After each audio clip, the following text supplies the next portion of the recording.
Prime Minister has told our soldiers to seek help. The Chief of Defense Staff have said they're not alone in their fight, but the truth is many of our soldiers feel so alone they no longer want to go on living. And tonight we can reveal why the system is failing them. There simply aren't enough psychologists to meet the demand. And we've discovered at least 7 therapists have recently quit. One of them telling us the treatment they were ordered to give soldiers was substandard.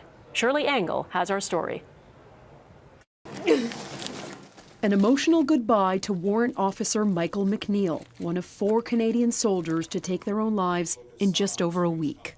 It's not going to stop, regardless of this. It's just what we can do is make more people aware, more families that are going through the same thing that we are going through, to, talk to these soldiers. If you have thoughts of suicide, help is immediately available by calling 911. Despite that rare public plea from the Chief of Defense, veterans with PTSD slam the very system officials and politicians offer as help.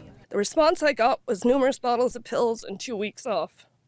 Kate McEachern was told she was too broken to remain a soldier. A year ago, she ended up on the edge of a bridge. I will never forget the taste of sweat and tears pouring down my face. I couldn't imagine a day without seeing that flag on my sleeve.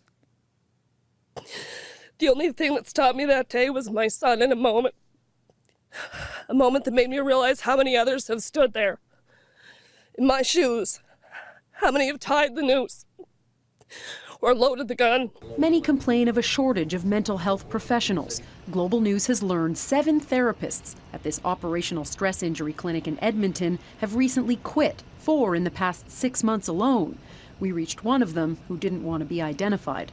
Mostly it's kind of how we were being ordered to treat, which just did not line up with most people's professional ethics. He told us several veterans he was seeing have reached out, but the rules required him to turn them away. I think that our veterans require a great deal of service, and to create impediments to that service is just quite disrespectful to what they've offered this country. It makes my husband feel that he doesn't want to go back, because then he feels that he's starting all over again. Roberta McCall-Steele's husband James lost 2 therapists from that clinic and went through 4 case managers with Veterans Affairs. When you have a good relationship going with your therapist and then they leave, you have to literally push them out the door to go.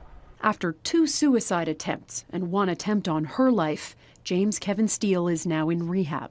Though the government has nearly doubled the number of mental health professionals in recent years, the military ombudsman says the department has 76 more who are willing to start work tomorrow. But red tape is keeping them from getting to work. Donna? All right, Shirlee Engel, thanks for your reporting on this.